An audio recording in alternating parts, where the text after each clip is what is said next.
का बताई भैया कि कहानी सुनाते हैं सुनी। एक गांव भइल। गांव में का भइल कि एकदम शादी ब्याह के माहौल रहे, पूरा का पूरा माहौल गमागम चलत रहे। सब लोग के नेता उता पहुँच गई रहे, लोग खाए खातिर एकदम तैयार बा।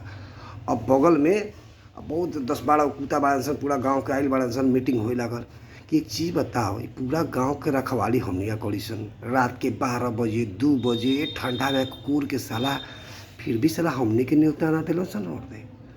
तो वैसे कुत्ता रहे, रुक साला हम अभी आके देख के आवतनी गौवा में होत का बा, का बनता।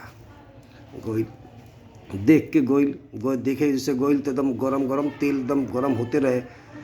बस तब तक ले जो मिस्त्री जो कारीगर बनावल खाना, अब गरम तेलवा छान देता, पनिया छीट लेता, छन से आवाज़ कइलक तो कुतवा जीभ लपलपाए लगल बा। उठैलक छनौटा 10-12 छनौटा मरलक साले के।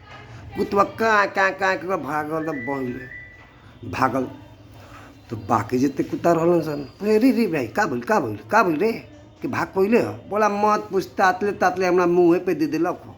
हम बे मर्दा अब ना खाएम हम। दूसरा कहलक अच्छा ऐसन बा, रुक हम देख के आवतानी। बोलते बुनिया उनिया से एकदम बुनिया मिठाई छनात रहे। जैसे दूसरा कुतवा गोइल, बस जैसे पीछे खड़ा भइला, बस 4 आदमी छेक के ओकर हेलफड़वा और मिस्त्री मार छनौटा के साले के लाल कर दे मुँहवा। भाग के ओइलक। बोला का भइल तेरा का सेवा कइलक। बोला का सेवा करी, जाते ही बैठा दिलक हमरा के। बोला खाई ना मर दे, एकदम हई खाई, हई बुनिया, हई गरम गरम जलेबी, हई गरम रसगुल्ला। बोला एकदम रोक के भाग के आइल बनी, क्यों अब ना खाएम। तो बोलो यार सबके सेवा होता, चलो हम ही एकदम पूरा सेवा करा के आवत तानी। कुतवा के भंडारा घर में घुस गई जाके, और जैसे घुसलक भाई का बताई, वहाँ 4 लड़का 4 गो लड़का सन रह सन।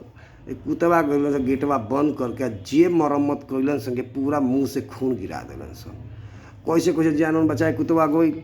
और मीटिंग हो रहा, अरे तोरा का बोला, मत पूछ।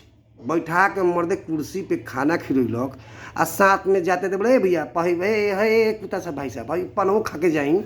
अरे हम पेट ऐसा हो गए फाटे के, अरे खिड़की तड़प के भगनी है, जानले हो।